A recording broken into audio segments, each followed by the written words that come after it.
இனி வருகின்ற நாட்கள் உங்களுக்கு நல்லதே நடக்கட்டும். அனைவருக்கும் வணக்கம். நம்ம இன்னைக்கு பார்க்க இருக்கிற ராசி மீன ராசி. மீன ராசி அப்படிங்கிறது ரொம்ப ஒரு சிறப்பான ராசி அப்படின்னே சொல்லலாம். ஏன்னா இந்த ராசிக்காரங்க பெரும்பாலும் பார்த்திங்கன்னா அடுத்தவங்களுக்கு ஒரு உதவி, அடுத்தவங்களுக்கு ஒரு ஹெல்ப் பண்ணுறது அப்படின்னா ரொம்ப பிடிக்கும். ஆனால் இவங்களுக்கு ஒரு உதவி அப்படின்னா தான் கொஞ்சம் ரேராக தான் கிடைக்கும். டக்குன்னு யாரும் உதவ மாட்டாங்க. அதே மாதிரி இந்த ராசிக்காரங்களுடைய தாய் தந்தையாரை ரொம்ப மதிக்கக்கூடியவங்க, அதே மாதிரி தாய் மீது அதிகம் பாசம் வைத்திருக்கக்கூடியவங்களும் இந்த மீனராசி என்பர்கள் இருப்பாங்க. இந்த மீனராசி என்பர்கள் ஒரு செயலில் இறங்கிட்டாங்க அப்படின்னா எப்பாடுபட்டாவது அதில் வெற்றி பெறணும் அப்படிங்கிறதுக்காக கடுமையாக உழைப்பாங்க. ஆனால் அதற்கு போதுமான பலன் கிடைக்குமா அப்படிங்கிறத பார்த்திங்கன்னா கொஞ்சம் ரேராக தான். அதிகமான பலன் கிடைக்கிறதுக்கு ரொம்ப போராட வேண்டிய ஒரு சூழ்நிலை இந்த மீனராசி என்பர்களுக்கு பெரும்பாலும் ஏற்படும். உங்களுக்கும் அந்த மாதிரி ஏதாவது ஒரு விஷயத்தில் நீங்கள் இறங்கி ரொம்ப போராடி இருக்கீங்களா அப்படிங்கிறத மறக்காமல் எங்களுடைய கமெண்ட் பாக்ஸில் தெரிவிங்க. இந்த மீனராசி என்பர்கள் பெரும்பாலும் பார்த்திங்கன்னா குடும்பத்தில் ஒரு எப்பவுமே ஒரு பிரச்சனை இருக்குது அப்படின்னா அந்த பிரச்சனையை நம்ம தான் சரி பண்ணணும் அப்படின்னு நினைப்பாங்க. ஆனால் பெரும்பாலும் பார்த்திங்கன்னா மற்ற குடும்ப உறவுகள்லாம் பார்த்திங்கன்னா இவங்களுடைய முடிவு எடுக்கிறதுக்கு விட மாட்டாங்க. பெரும்பாலும் இந்த மீனராசி என்பவர்கள் எல்லா இடத்துலையும் நம்ம கெத்தாக இருக்கணும் அப்படின்னு நினச்சி ஒவ்வொரு விஷயத்துலையும் இறங்கி செய்வாங்க. ஆனால் பார்த்திங்கன்னா இவங்களுக்கு அந்த மாதிரி எல்லா இடத்துலையும் நல்ல ஒரு மரியாதை மதிப்பு கிடைக்கிறதுக்கு இவங்க ரொம்ப போராட வேண்டிய ஒரு சூழ்நிலை பெரும்பாலும் ஏற்படும். சரி, இந்த மீனராசி என்பவர்களுக்கு இந்த ஆவணி மாதம் எப்படி இருக்குது? இந்த ஆவணி மாதத்துலேருந்து உங்களுடைய கிரக அமைப்புகள் எப்படி இருக்குது? மற்ற கிரகங்கள்லாம் உங்களுக்கு சாதகமாக இருக்கா? எந்தெந்த கிரகங்கள்லாம் உங்களுக்கு சாதகமாக இருக்குது? எந்தெந்த கிரகங்கள்லாம் உங்களுக்கு பாதகமாக இருக்குது? இந்த மீன ராசியில் பிறந்த 3 நட்சத்திரக்காரர்களுக்கும் எந்த மாதிரியான பலன்கள் வருகின்ற நாட்களில் கிடைக்கிறதுக்கு அப்படிங்கிறத தொடர்ந்து இந்த வீடியோவில் பார்க்கலாம். நீங்கள் இப்போ தான் ஃபஸ்ட் டைமாக நம்ம சேனலை பார்க்குறதா இருந்தால் நம்ம சேனலை சப்ஸ்கிரைப் பண்ணிவிட்டு கூடவே இருக்கிற பெல் ஐக்கானையும் கிளிக் பண்ணிக்கோங்க. அப்போ தான் நாங்கள் போடுற ஒவ்வொரு வீடியோவுமே உங்களுக்கு நோட்டிஃபிகேஷனாக வரும். நீங்கள் மீனராசி அன்பராக இருந்தால் மறக்காமல் நம்மளுடைய சேனலுக்கு ஒரு லைக் கொடுத்துட்டு உங்களுடைய உறவுகள் வகையில், நண்பர்கள் வகையில் யாராவது மீனராசி என்பர்கள் இருக்காங்க அப்படின்னா மறக்காமல் இந்த வீடியோவை அவங்களுக்கும் ஷேர் பண்ணி விடுங்க. மீன ராசியில் நீங்கள் எந்த நட்சத்திரத்தில் பிறந்தீங்க அப்படிங்கிறத மறக்காமல் எங்களுடைய கமெண்ட் பாக்ஸில் தெரிவிங்க. உங்களுக்கு ஜோதிட ரீதியாக ஏதாவது சந்தேகம் இருக்குது, உங்களுடைய சுய ஜாதகத்தை பார்க்கணும். ஏன்னா ரொம்ப குழப்பமான மனநிலையில் இப்போ இருந்துகிட்டு இருப்பீங்க. அந்த குழப்பமான மனநிலையெல்லாம் சரியாகிறதுக்கு என்ன செய்யலாம், உங்களுடைய கிரக அமைப்புகள் உங்களுக்கு சாதகமாக இருக்கா, தசாபுத்தி கரெக்டாக இருக்கா அப்படிங்கிறத உங்களுடைய ஜாதகத்தை பார்த்து தான் கரெக்டாக கணிக்க முடியும். அதனால் ஜோதிட ரீதியாக உங்களுக்கு சந்தேகம் இருக்குது அப்படின்னா டிஸ்கிரிப்ஷனில் ஜோதிடரோட வாட்ஸ்அப் நம்பர் கொடுக்கப்பட்டிருக்கு. அந்த நம்பருக்கு கால் பண்ணி முன்பதிவு செய்துக்கோங்க. உங்களுடைய சந்தேகங்களுக்கு நல்ல ஒரு தீர்வு கிடைக்கும். இந்த மீனராசி அன்பர்களுக்கு இந்த ஆவணி மாதம் கொஞ்சம் குழப்பமான மனநிலை. எந்த ஒரு முடிவு எடுத்தாலும் தடை தாமதம், முயற்சி எல்லாமே சின்ன சின்ன இடையூறாக நிற்கக்கூடிய ஒரு மாதமாக அந்த மாதம் அமைந்திருக்கு அப்படின்னே சொல்லலாம். கடுமையான குழப்பம் இருக்கும், நிறைய நெருக்கடிகள், திட்டமிட்ட செயலெல்லாம் செய்ய முடியாத ஒரு சூழல் இந்த மீனராசி என்பர்களுக்கு இந்த காலகட்டத்தில் இந்த மீனராசி என்பர்களுக்கு நடக்கும். குடும்பத்திலையும் சரி, வாழ்க்கை துணையுடன் சரி, எல்லா விஷயங்களையுமே கொஞ்சம் நிதானமாக இருக்கணும். அவசரம் காட்டினீங்க அப்படின்னா குடும்பத்தில் நிறைய இடர்பாடுகள் வரும். அதனால் ஒவ்வொரு இடத்துலையுமே கொஞ்சம் நிதானமாகவும் பொறுமையாகவும் இருந்தீங்க அப்படின்னா பெரிய பாதிப்பு எதுவும் வராது.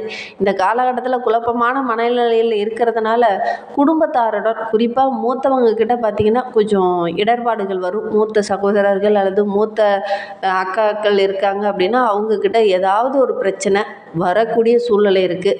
பெரும்பாலும் இந்த காலகட்டத்தில் இந்த மீனராசி என்பர்கள் மூத்தவங்களுடைய ஆலோசனை கேட்டு செயல்பட்டீங்க அப்படின்னா கண்டிப்பாக பெரிய பாதிப்பு எதுவும் வராது. அவங்கக்கிட்ட கொஞ்சம் ஆலோசனை பண்ணினீங்கன்னா கூட பெரிய பாதிப்போ பெரிய பிரச்சனையோ எதுவும் வராது. ஆனால் இந்த காலகட்டத்தில் நீங்கள் யாருக்கிட்டையும் ஆலோசனை கேட்க மாட்டீங்க. நான் எடுக்கிற முடிவு தான் கரெக்டு அப்படிங்கிற மாதிரி பேசுவீங்க. அதனாலேயே நிறைய இடர்பாடுகளையும் நிறைய பிரச்சனைகளையும் சந்திக்க வேண்டிய ஒரு சூழ்நிலை பெரும்பாலும் ஏற்படும் இந்த காலகட்டத்தில் இந்த மீனராசி என்பர்களுக்கு. அதனால் கொஞ்சம் கவனமாக செயல்படுறது நல்லது. சொத்து சம்பந்தமான விஷயங்களில் சின்ன சின்ன மாற்றங்கள், சின்ன சின்ன இடமாற்றங்கள் இதெல்லாம் வரக்கூடிய சூழ்நிலை இருக்குது. முக்கியமான முடிவு எடுக்கும்போது மற்றவங்ககிட்ட கொஞ்சம் கலந்து ஆலோசித்து முடிவு எடுக்கிறது ரொம்பவும் நல்லது. அதே மாதிரி ரகசியங்களை வெளியில் யாருக்கிட்டையும் சொல்லாதீங்க. தொழிலையோ அல்லது வியாபாரத்துலேயோ ஏதாவது முக்கிய விஷயம் இருக்குது அப்படின்னா உங்களுக்கு ரொம்ப நெருங்கிய உறவுங்கிட்ட மட்டும் சொல்லுங்கள். மற்ற எல்லாருக்கிட்டையும் சொல்ல வேண்டாம். உங்களை இந்த காலகட்டத்தில் தவறான பாதையில் அழைத்துட்டு போயிடுவாங்க ஒரு சில பேர்லாம். அதனால் ரொம்ப தெளிவாக முடிவெடுக்கிறது நல்லது. இந்த சூழ்நிலையை அறிந்து செயல்பட்டீங்க அப்படின்னா பெரிய பாதிப்பு எதுவும் இந்த காலகட்டத்தில் இந்த மீனராசி அன்பர்களுக்கு வராது. எந்த விஷயத்தில் நீங்கள் இறங்குறதா இருந்தாலும் உங்களுடைய நம்பிக்கைக்குரியவங்க, கணவனாக இருந்தோ மனைவிக்கிட்டேயோ, மனைவியாக இருந்தால் கணவர்கிட்டயோ கொஞ்சம் கலந்து ஆலோசித்து அதுக்கப்புறம் ஒரு முக்கிய முடிவு எடுங்க. மற்றவங்கக்கிட்ட அதிகம் நீங்கள் பகிர்ந்துக்க வேண்டாம். அதே மாதிரி பொருளாதாரத்தில் சின்ன சின்ன இடர்பாடுகள், வேலையில் சின்ன சின்ன பிரச்சனைகள் இந்த காலகட்டத்தில் வரக்கூடிய சூழ்நிலை இருக்குது. அதனால் கொஞ்சம் கவனமாக செயல்பட்டீங்க அப்படின்னா பெரிய பாதிப்பு எதுவும் வராது. குழப்பமான மனநிலையில் இருக்கும்போது முக்கிய முடிவுகள் எடுக்கிறதுலாம் கொஞ்சம் கவனமாக எடுக்கணும். அவசரப்பட்டு எந்த ஒரு விஷயத்துலையும் இறங்க வேண்டாம். ஒரு வேலையே செஞ்சிட்டிங்கன்னா கூட அதற்கு உண்டான பலனை உடனே எதிர்பார்க்காதீங்க. எதிர்பார்த்தீங்கனாலும் இந்த காலகட்டத்தில் டக்குன்னு கிடைக்காது. கொஞ்சம் தடை, பிரச்சனை, அதுக்கப்புறம் போராடி தான் நீங்கள் அந்த ஆதாயத்தை பெறக்கூடிய ஒரு சூழ்நிலை இருக்குது. இந்த மீன ராசியில் பிறந்த 3 நட்சத்திரக்காரர்களுக்கு வருகின்ற நாட்கள் எப்படி இருக்குது அப்படிங்கிறத தொடர்ந்து பார்க்கலாம் வாங்க. மீன ராசியில் பூரட்டாதி 4ஆம் பாதத்தில் பிறந்தவங்களுக்கு இந்த ஆவணி மாதம் ரொம்ப யோகமான மாதமாக அமைந்திருக்கு அப்படின்னே சொல்லலாம். ஏன்னா உங்களுடைய ராசிநாதன் சுகஸ்தானத்தில் சஞ்சரித்து வந்தாலும் அவருடைய பார்வை 8, 10, 12 ஆகிய இடத்துல கிடைக்கிறதுனால இதுவரை மறைந்திருந்த அந்த செல்வாக்கு மீண்டும் பெறக்கூடிய ஒரு யோகம் இந்த காலகட்டத்தில் ஏற்படும். எதை தொட்டாலும் சின்ன சின்ன பிரச்சனைகள், தடைகள், இடையூறுகளை தாண்டி அதுக்கப்புறம் தான் வெற்றி பெறக்கூடிய ஒரு சூழ்நிலை இருக்குது. திடீர்னு சின்ன சின்ன அதிர்ஷ்ட வாய்ப்புகள், வேலை தேடிட்டு இருக்கவங்களுக்கு நல்ல ஒரு வேலை கிடைக்கக்கூடிய யோகம். அதே மாதிரி தொழிலில் ஓரளவுக்கு முன்னேற்றம் இருக்குது. படியில் சின்ன சின்ன இடர்பாடுகள் வரக்கூடிய சூழ்நிலை இருக்குது. மற்றபடி வருகின்ற நாட்கள் ஓரளவுக்கு சிறப்பான நாட்களாக இந்த புரட்டாதி நட்சத்திரக்காரர்களுக்கு அமைந்திருக்கு அப்படின்னே சொல்லலாம்.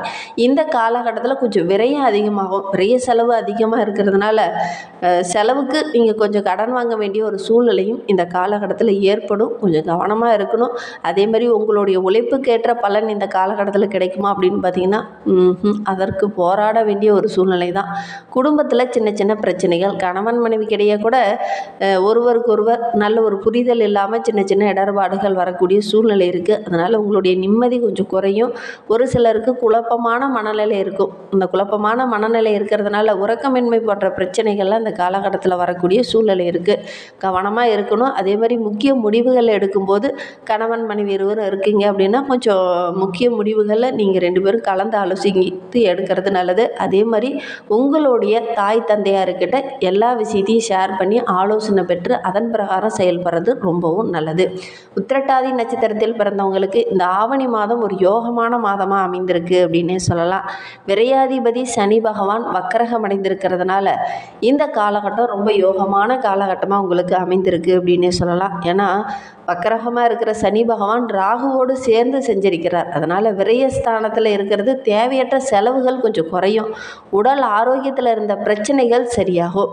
மன ரீதியாக இருந்த குழப்பம் கொஞ்சம் குறையும். மாதம் முழுவதுமே ரணருண சத்ருஸ்தானத்தில் சூரியனும் கேதுவும் இருக்கிறதுனால உங்களுடைய செல்வாக்கு படிப்படியாக உயர ஆரம்பிக்கும். அதே மாதிரி மருத்துவ செலவுகள், தேவையில்லாத செலவுகள்லாம் கொஞ்சம் குறையும். தொழிலில் சின்ன சின்ன போட்டிகள் இதன் அவர்கள் இருந்திருக்கும். எதிரிகளால் நிறைய தொல்லைகள் இருந்திருக்கும். அதெல்லாம் கொஞ்சம் குறைய ஆரம்பிக்கும். ஓரளவுக்கு வருமானம் உள்ள நாட்களாக வருகின்ற நாட்கள் இந்த உத்திரட்டாதி நட்சத்திரக்காரர்களுக்கு அமைந்திருக்கு அப்படின்னே சொல்லலாம். நீண்ட நாளாக பணிக்கு போயிட்டுருக்கோம், ஆனால் எங்களுக்கு இடமாற்றமோ ஒரு பதவி உயர்வோ கிடைக்கவே மாட்டேங்குது அப்படின்னு நினச்சிக்கிட்டு இருந்தவங்களுக்கு இந்த பதவி உயர்வு, இடமாற்றம்லாம் கிடைக்கக்கூடிய யோகம் இருக்குது. ஏன்னா அதிர்ஷ்டக்காரகன் சுக்கிரன் இந்த மாதம் முழுவதும் உங்களுக்கு சாதகமாக இருக்கிறார். அதனால் பணம் ஓரளவுக்கு சிறப்பாக இருக்குது. பொன் பொருள், ஆடை ஆபரணங்கள் வாங்கக்கூடிய அமைப்பு இருக்குது. இன்னுமே வாழ்க்கை ரொம்ப சிறப்பாக இருக்க நடராஜரை வழிபட்டுட்டு வாங்க. உங்களுடைய வாழ்க்கை ரொம்ப சிறப்பாக இருக்கும். ரேவதி நட்சத்திரத்தில் பிறந்தவங்களுக்கு இந்த ஆவணி மாதம் ஒரு மகிழ்ச்சி நிறைந்த மாதமாக அமைந்திருக்கு அப்படின்னே சொல்லலாம். ஏன்னா புதன் உங்களுக்கு சாதகமாக இருக்கிறார். பணப்புழக்கத்தை அதிகரிப்பார். வரவேண்டிய பணம் டக்குன்னு வரும். நினைத்ததை இந்த காலகட்டத்தில் வாங்குவீங்க. வங்கியில் கூட நீங்கள் கடன் கேட்டிருந்தீங்க அப்படின்னா அதெல்லாம் இந்த காலகட்டத்தில் கிடைக்கும். தொழிலை விரிவுபடுத்தலாம் அப்படின்னு நினைக்கிறவங்க தகுந்த ஆலோசனை பெற்று அதன் பிரகாரம் விரிவுபடுத்துறது நல்லது. அலுவலகத்துக்கு வேலைக்கு போகிறவங்களுக்கெல்லாம் சின்ன சின்ன இடர்பாடுகள் வரும். கொஞ்சம் கவனமாக இருக்கணும். பேச்சில் நிதானமாக இருக்கணும். அவசரப்பட்டு எந்த ஒரு முடிவுமே எடுக்கக்கூடாது. மற்றவங்ககிட்ட கலந்து ஆலோசித்து முக்கிய முடிவுகள் எடுக்கிறது நல்லது.